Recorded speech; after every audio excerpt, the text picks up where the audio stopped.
I could pull a better podcast out of my head. Hey, kids, welcome to the Tempest Universe. China. Headline edition, July 8, 1947. The Army Air Forces has announced that a flying disc has been found and is now in the possession of the Army. It's China to me, China.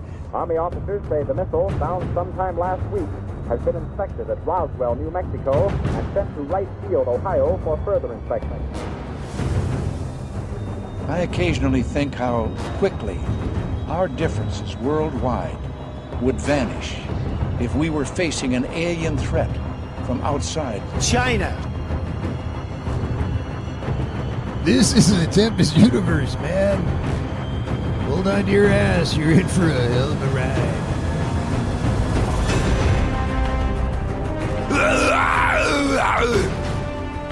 That's right. This is the Tempest Universe, and I am your host. This episode is being pre-recorded on Wednesday after the last episode on Monday. I was so winded. I couldn't do. There's no way I could just sit here and do a whole episode. Good thing is, it is not the Wuhan flu, aka COVID-19, aka whatever variant, funky name you come up with. It is not that. I got severe allergies going on. So much so that I'm close to bronchitis with no bronchitis. So I am clear to probe Edinburgh on Saturday, especially their speakers. I'm sure they're a bunch of nice guys, so, we are I'm going to go down there just to report, basically. Report, observe, and report like a security guard. I'm not going to get involved in this. I'm just going to watch. I'll be watching you guys closely. And I don't know, some conferences, you really can't record stuff, so I don't know how that's going to play out, but we'll be there mingling among the peoples on Saturday. Two confirmed folks is going to show up. It will be Ronnie, number 17, Dawson, the one and only. He'll be there. Actually, he's going to be there for the entire 3 days. So by the time I get to the people in Edinburgh are going to be so flabbergasted by his story that, I don't know, I might just not even exist by the time I get down there. And then you have Dre as Guardian from down south. He also has confirmed his tickets. He is ready. He wants to go out there and quiz people as to their alien perspectives. Either way, it's going to be a fantastic time down there. And it ends at 5 p.m. It starts at 10, ends at 5 p.m., the entire UFO conference.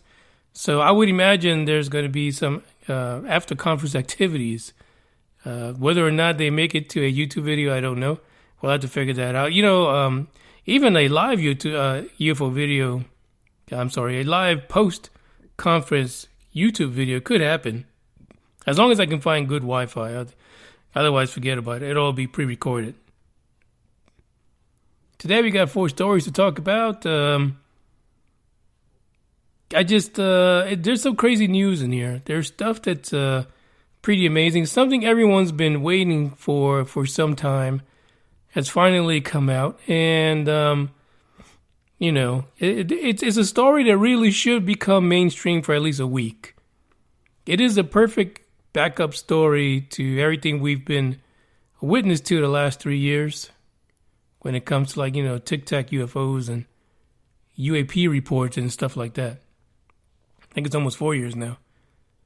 But it's a good story to have out there and really push to the public in one way or another and show that this is all one big cluster that all goes together. And really, for it to make sense, this particular article needs to be part of, the historical factor, the results of, unacknowledged or undisclosed, sorry, Stephen Greer, unacknowledged or undisclosed research by government funding or government-funded groups.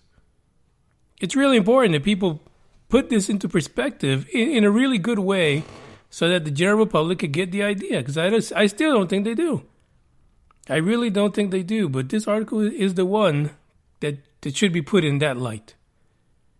Anyway, I did have a request, right, through Facebook for a particular song. And, me filling out this, or or answering back this request. It took such a long time because for some reason the Facebook pages, they don't provide me with notifications, and the setting is on. It's on so I can get notifications, but I think when they released that whole Facebook page business platform, it just screwed everything up. And I just happened to be going through the messages that I never got notifications on, and I saw this reply that I needed to do. The reply was specific to this next song that we're going to play because the individual from across the pond wanted to know who was the artist for this song. I can tell you this is actually one of Gamevit's favorite song while he's out there driving his big rig, out in the Midwest, North Midwest out there, freezing his Bolinis off, as they say. But we're going to get ahead and play this track and let you guys enjoy it as well in this long distance dedication to someone across the pond.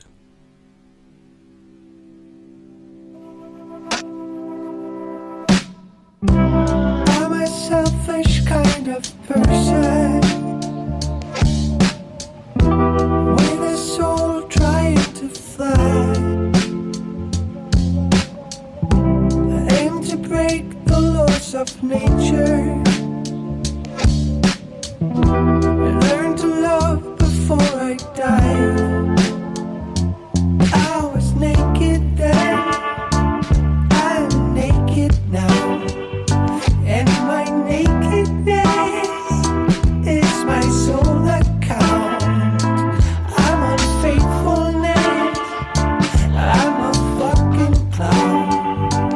But I tried my best, yes I tried.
All men and women created by go. You know the thing.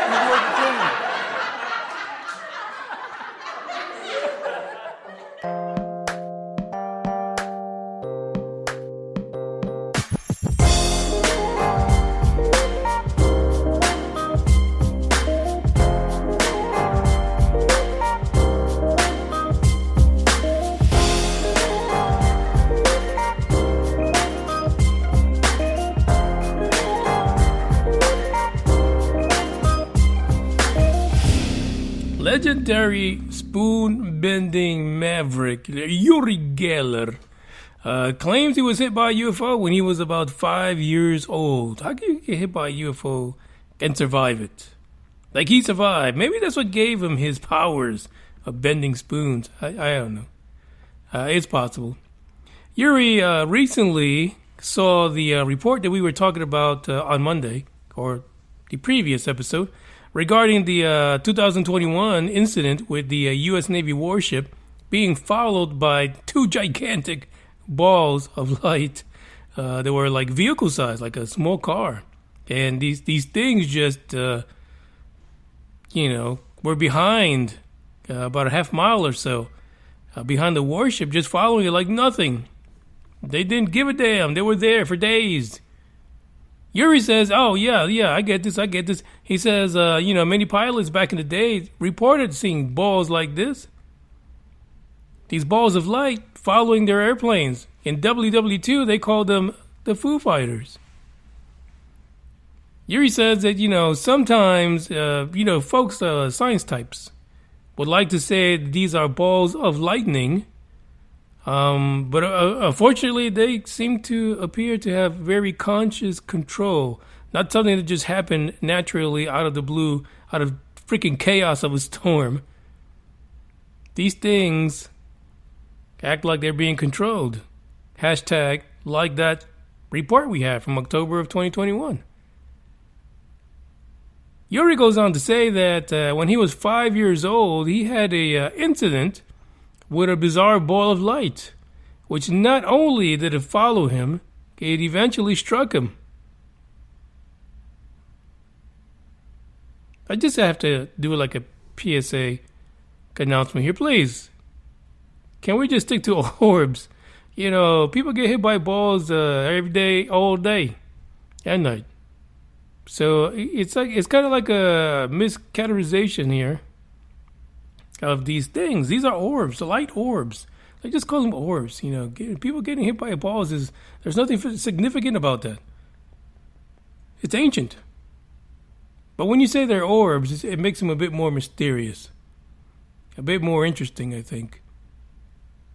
He says, throughout history, people have reported incidents with these light orbs, hashtag balls.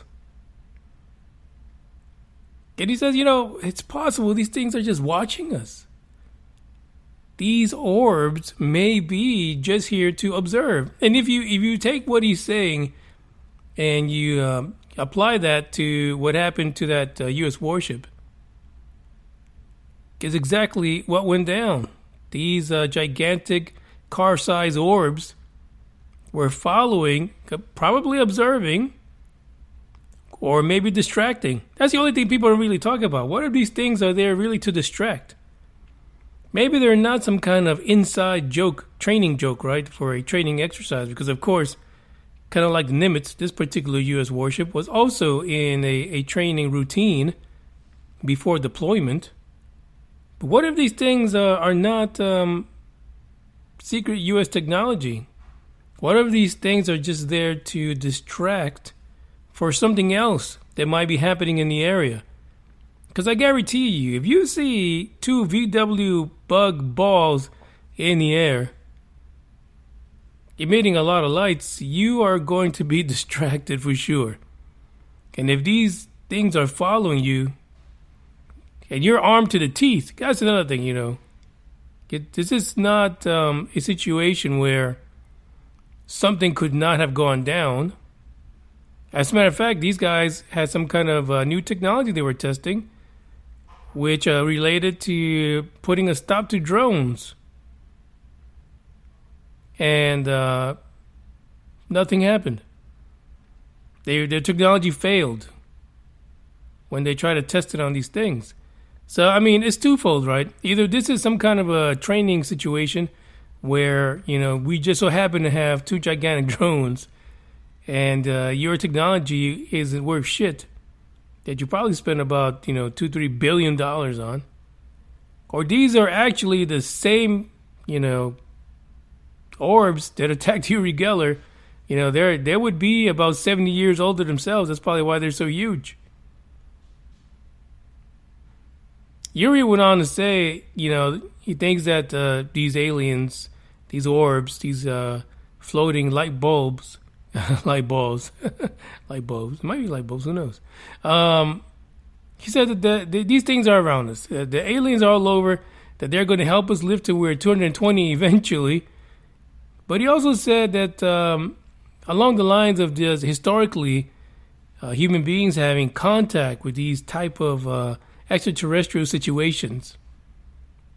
He also said that at one time John Lennon said that he had a strange alien insect-like creature visit him at his apartment and leave behind a weird metal egg. I know Uri went left, I went right. We're like in two different places right now. But to Uri, he's trying to just tell us that there is a significant amount of evidence historically, even for people who are well known, that there is a presence among us. The majority of the time, they're not aggressive. A lot of times, they're just observing, probably observing and reporting, or distracting. I think that's something we really need to consider. Are they distracting? Are they trying to keep us from noticing or witnessing something else? Maybe even something much greater. There's more to the article from Uri Geller, Mr. Spoonbender himself. And actually, I uploaded a photo of Uri, which is the image for this particular episode. So there he is, in case you are not familiar with Uri Geller. Also, you can go into the article that's linked in the description. They have a bit about Uri Geller's history and some other associated links that could help you draw some other conclusions about this article. But they're in there, so check it out. Check out this next track as well, by the way.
serious.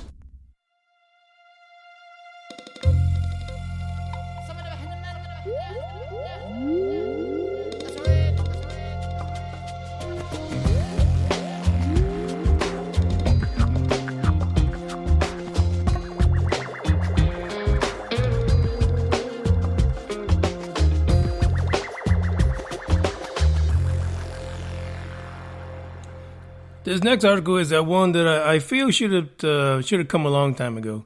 It is titled "UFOs Left Radiation Burns and Unaccounted for Pregnancies."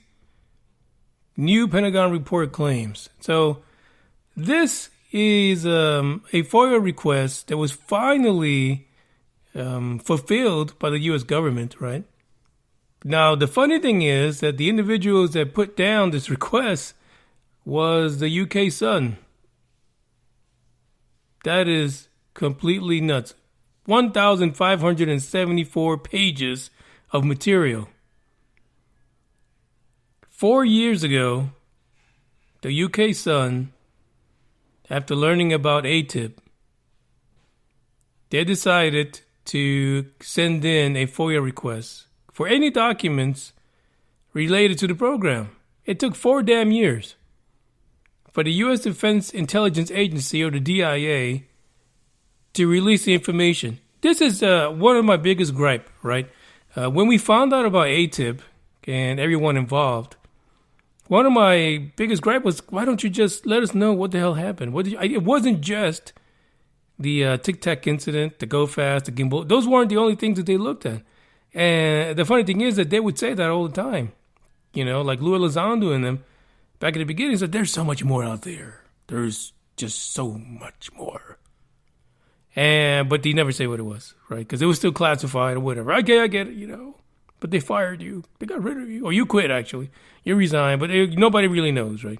Because that was an issue too, right? Did he resign or did he quit? Did he get fired? But that's been resolved because apparently he did quit. So bada bing, bada boom. But this information would have been epic to have about 4 years ago because it paints the picture of what ATIP was looking at. Not that this really takes away from these documents, but man, it would have been just so much better way back when, right? So you have about, 5 years, from 2007 to 2012, the ATIP program was out there. And for those of you who don't know what ATIP is, it's the Advanced Aerospace Threat Identification Program, which was secret, not secret. According to the Sun, these documents include reports of biological effects of UFO sightings on humans, studies on advanced technologies such as invisibility cloaks, and plans for deep space exploration and colonization. That's a heavy toll. That's a lot. Encounters with these UFOs allegedly, supposedly, reportedly, left many Americans suffering from radiation burns, brain and nervous system damage, and even unaccounted for pregnancies, according to a massive database of really these documents that came out of this FOIA request. Radiation burns, we hear that a lot, right? When it comes to these UFO sightings, especially when you get too damn close. Stuff happens. You get burns. The thing about radiation burns, too, if you're sitting in the middle of the field of Kentucky and you encounter a UFO and you end up with radiation burns, where, for fuck's sake, it didn't just happen out of nowhere. Something must have happened to the guy or the gal. They've got radiation burns, and they were sitting in the middle of a damn barn with a bunch of horses. Where did the burns come from? I think things like that are hard to hide or deny. It's physical evidence. Brain and nervous system damage, I don't know. It is very possible, right? Especially with the type of different things that one would experience. Now, what's not clear is whether or not any of these people that experience these brain and nervous system damages, whether they were actually, going down the road of a probing, examination, or if these guys really, just from coming into close contact or within the proximity of a UFO, that they had these kind of effects on them, this type of damage, which really, I mean, that's some heavy shit. To come in close contact to a UFO and end up with brain and nervous system damage, that's serious business. The last one is the one that makes no damn sense to me. Unaccounted for pregnancy. Like, you literally went up to UFO and your ass got knocked up. I don't understand that. How does that happen? Like, what kind of aliens are out there impregnating humans from, 20, 30,000 feet away? I don't know. Again, the article does not go into whether or not these unaccounted pregnancies happened to folks that claimed that they were taken aboard the craft or any other such incident, whether or not there was a DNA done for the entire town. I mean, because you could see, some kid out there trying to figure out how, she's going to explain to her parents that she's knocked up. Oh, it's an alien did it. I just looked at this UFO and boom, I started to ovulate. And I've got a zygote now. And it's your grandchild. You will pay for it. I mean, I don't know. This is one that I would like to look into, see how the heck that happens. But these are the kind of reports that were found in this ATIP, cluster of paperwork that was provided to the Sun from the FOIA request. Needless to say, it's a whole lot of damn paperwork, but I'm sure even skimming through it would be interesting to see. But this is the kind of documentation we needed when we first found out about ATIP. When we first found out what was happening during those years that ATIP was still functioning, where it was still part of the government investigation of the phenomena. This is the things we need to know, because up until then, nobody was looking at that. Nobody was interested in UFOs or, all these pregnant people that did not have intercourse. That they just magically had a bun in the oven from 4.2 far. None of that. It was all denied. It wasn't really happening. We haven't investigated this since, the 40s, the 50s. Well, there you go. They lied. And have a shitload of documents here to prove it. But this is what the general public needs to see. Not just here in the United States, the UK, Australia, Down Under, South America. Every damn continent needs to see this. But they need to have the full story. All the way back to, 2007 through today. All the discussions, the UAP report, how Congress got involved, how the Unintelligent Committee is trying to seek for answers and giving us, a little rubber dicking in the process, by the way. I know you guys firmly believe in that. Included in some of these documents is also alleged biological effects on humans who observed these UFOs between 1873 and 1994, which was compiled by MUFON.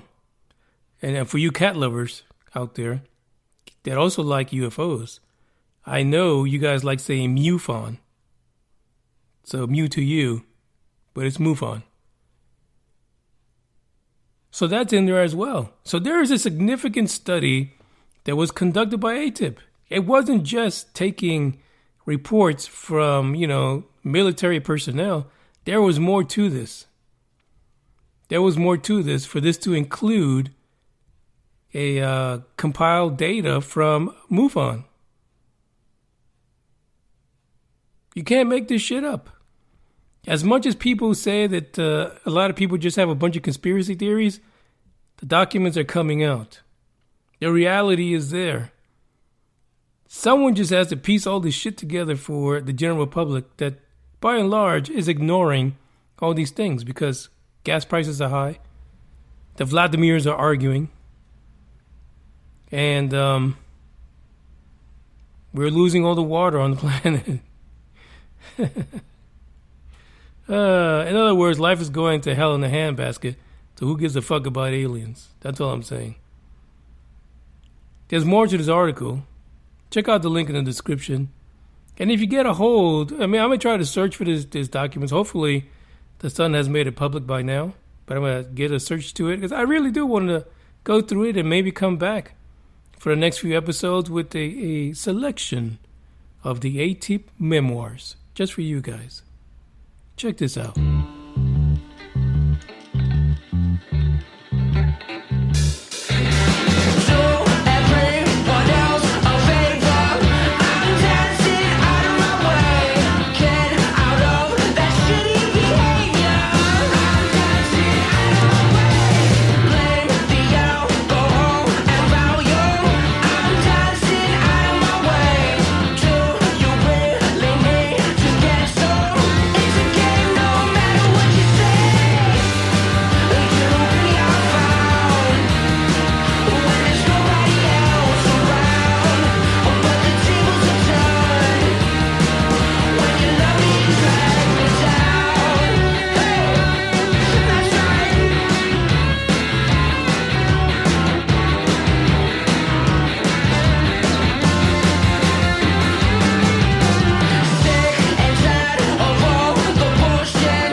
Nick Pope is back in the news again. I don't know if maybe these guys are all collecting like old Nick Pope clips. Well, this can't be too old because this is actually in reference to the last news article we had.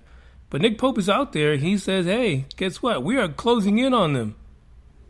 I don't know who on them is because nobody knows who them is, to quote a friend. Nick Pope is out there talking about the cache of significant UFO reports from the DIA that was given to the UK Sun through that FOIA request. And he says, hey, we are right on their tails, buddy. I think he's been in the U.S. way too long. We've fucked up his mind. We really have. I can't. Oh, my God. Here's a quote from Nick Pope. He was on the show On Balance with Leland and Vittert. It's more like Unbalanced. That's really what he is at the moment. But, he makes a couple of points on here. He says if they're out there, we're closing in on them, and it will be the biggest discovery in human history if we confirm alien beings in these UFOs. He also goes on and say, hey, I've heard that there's there could be next generation aerospace tech. And these flying balls might be drones or some kind of fancy new aircraft that our current technology in the U.S. is being tested and under the guise of training, because of course these incidents happen in training situations. So nobody's ready to go shoot somebody down, especially off the coast of the United States, because you figure, who the fuck is gonna come into this airspace? Yeah, well, there you go. You turn around, there's a pair of balls on your face. What can you do? What can you do? Pope also says that there's other situations where people are kind of jiggling around, and that is the fact that maybe there's some kind of adversarial technology. We've heard this a billion times over the last year. Russia or China. We saw the shitstorm that Russia is trying to unleash on the Ukraine, but there's a lackluster of technology there. Like if you're going to start some shit with somebody and you've got these drones, why the fuck wouldn't you use them? There should be light balls the size of cars all over Ukraine right now if this was really something that Russia had. But there's no balls in the air over there. None whatsoever. In fact, the Russian army is getting its ass kicked and retreating. So I feel that we can scratch, Russia off of that. Maybe China, real closed up. They're real closed up over there, tight-lipped. They probably would never slip up and show their balls, light or not. But we'll find out one day, right? We'll find out, because according to Nick Pope, we're getting closer to the culprit. We're going to find out who the hell it is that's doing this. He also brings light to the fact that Congress is involved. Yeah, I think a lot of times I feel that's just a dog and pony show. The fact that Congress is involved, because you would think if it was some kind of advanced military aircraft that they eventually would know about it, and they wouldn't make fools of themselves trying to track this down. The unintelligent committee.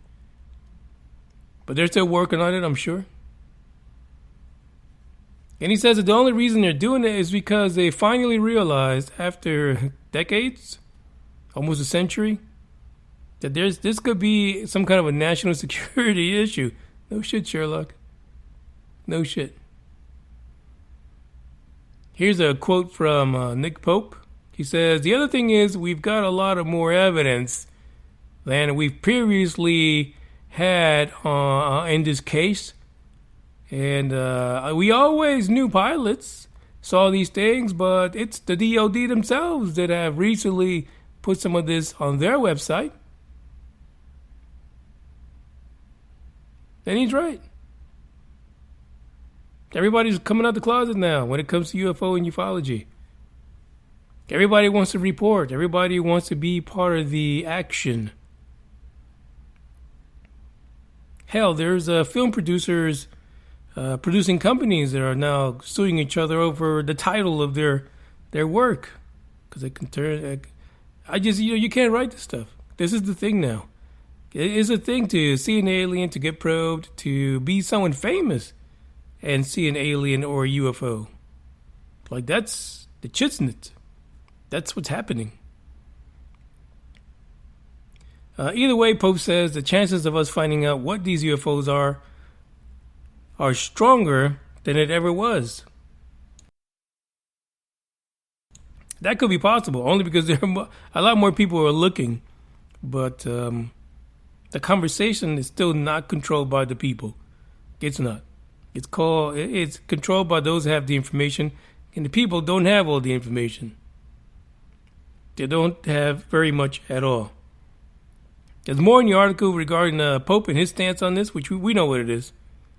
He's doing a grandstand. He's trying to get his name across the internet as much as he can in the last few weeks by stating the obvious. So thank you, Captain Obvious.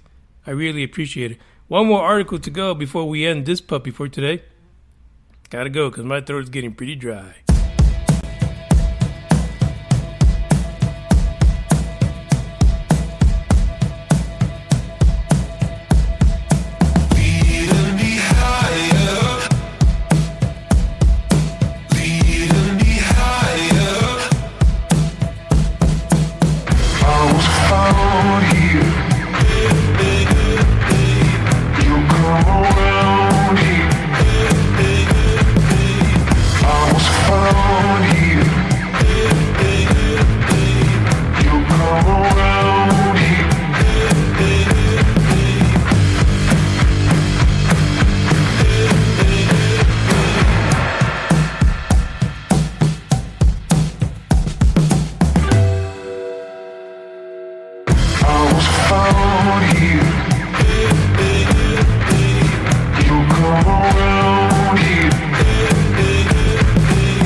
keeping myself hydrated by drinking this beer called Ruby Redbird.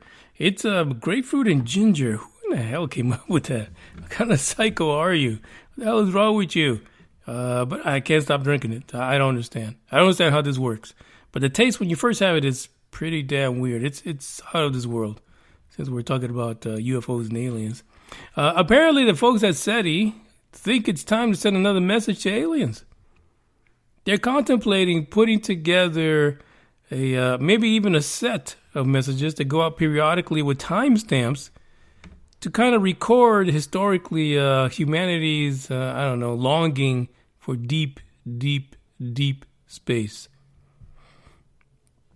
True story. I'm not making this up. And the thing about this article that I find refreshing is that finally it's not, rah, let's send the message. Let's spend all this money to put this message together, find a way to send it out. They actually talk about the amount of time it takes for the message to get any damn where. And that's important. And actually, there is a individual, Jonathan Zhang. He's a natural physicist at NASA Jet Propulsion Laboratory in California. He says, we want to send a message in a bottle in a cosmic ocean to say, hey, we are here. Even if we are not here some years later. Finally. Thank you, Jonathan. That's the kind of shit I want to hear. Doom and gloom. Because it's true. We don't have a cluster of stars with a ton of, with a ton of, oh God, I had to pause for a coughing fit. With a ton of solar systems where there could be potential life that's only a hop, skip away. That would only take, 40 years for a message to come back. So, if you send your message out when you're fresh out of college, maybe your mid-20s, like 25, send it out. About 25, you'll be 65 by the time it gets there. Now, you have to factor in the fact that someone has to actually find the damn message. So let's say 5 years, you're at 70 now on the planet Earth. They send the message back. They don't bother traveling because, human beings sound like shit. So they wait 5 years, put their own message together, send it back. Takes another 40 years. I mean, our poor little, intrepid little college student is dead. He's not going to get the message. That's the issue with these messages. The replies are significantly long, and many of them, there might not be a humanity by the time it gets back. That's the other sad part about it. This article is riddled with, we can get it out there. We can be ingenious, and we can send timestamps. Hey, I sent this April 1st of 2022. We're coming out to kill you. Just kidding, April Fool's Day. But by the time the ET gets it, and they're probably like, 40,000 light years away, guess what? Hell, we'd be lucky if there's even a planet left. Okay, that's the truth about it.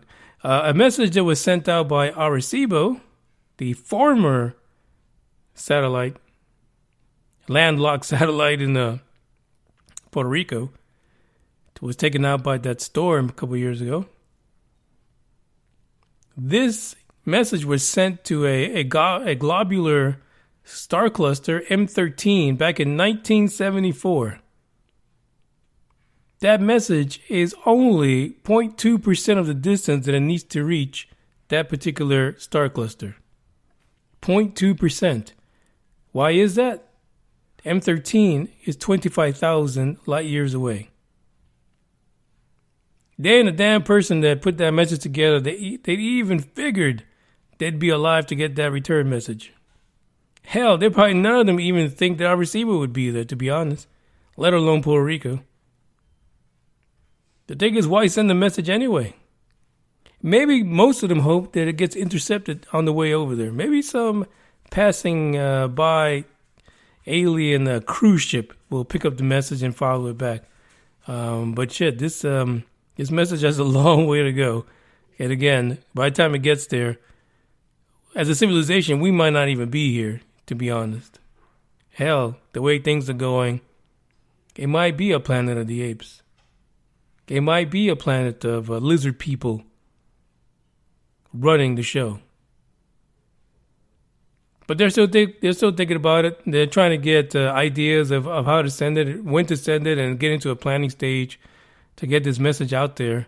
And again, do these periodically to kind of provide a history. One individual said that people should really look at this as more like a time capsule that's being sent. So when someone receives a message, they know that it was sent from the earth, from human beings, at different times of history. This came from Keaton Jin. He's from the Haynes University of Applied Science in the Netherlands.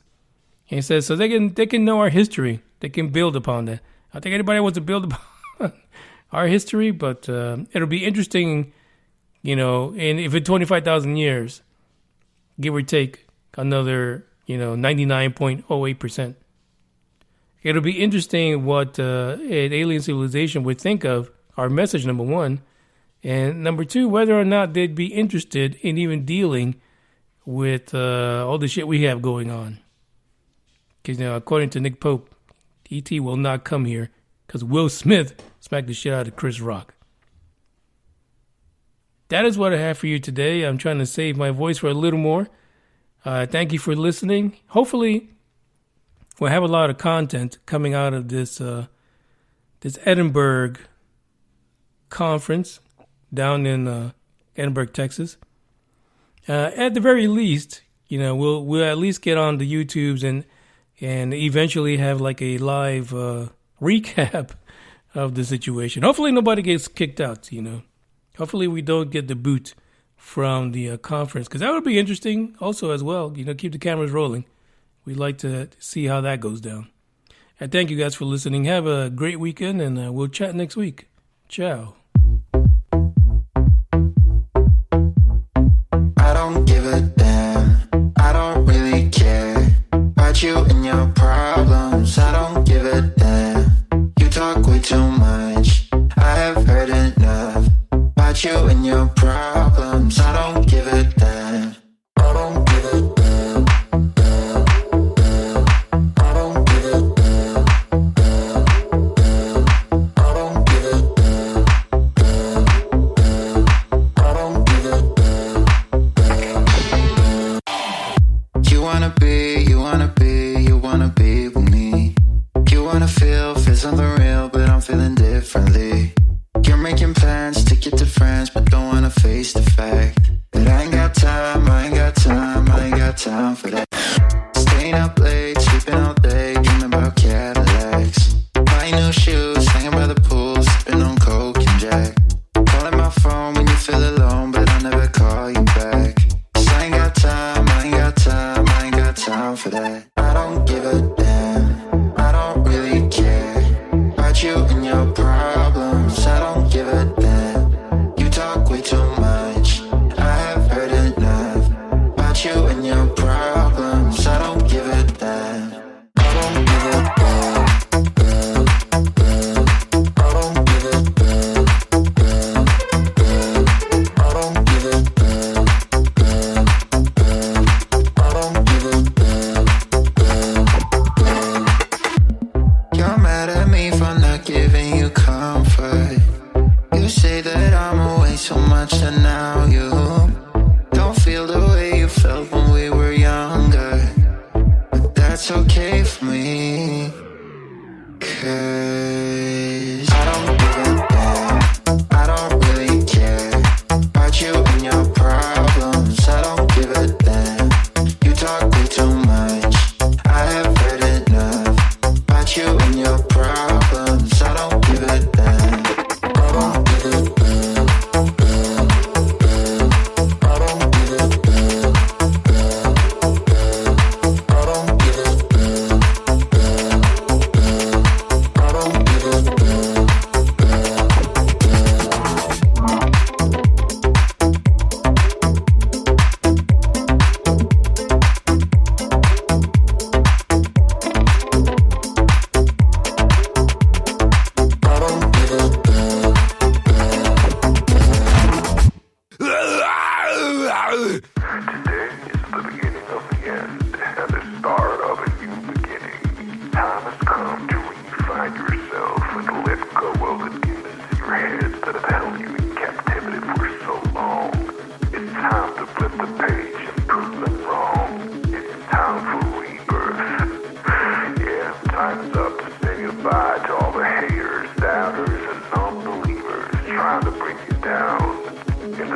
Nah, you don't realize that there's so much more to the book than the page you were stuck on.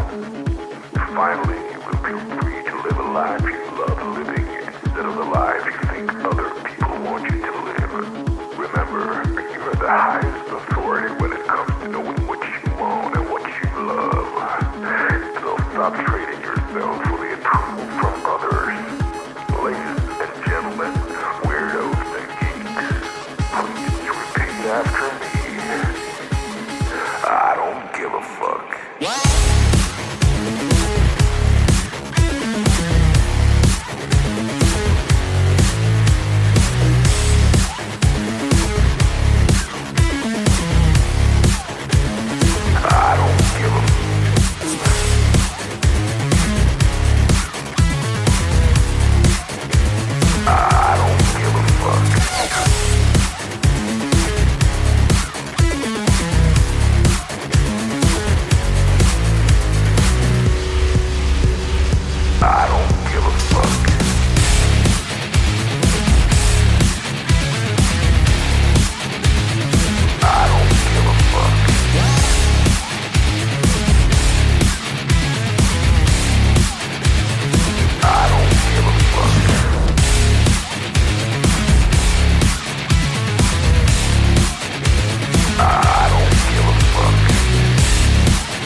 Don't fucking scream at me. Where's you the money? Fuck you. Look at you with your fucking 48% body fat and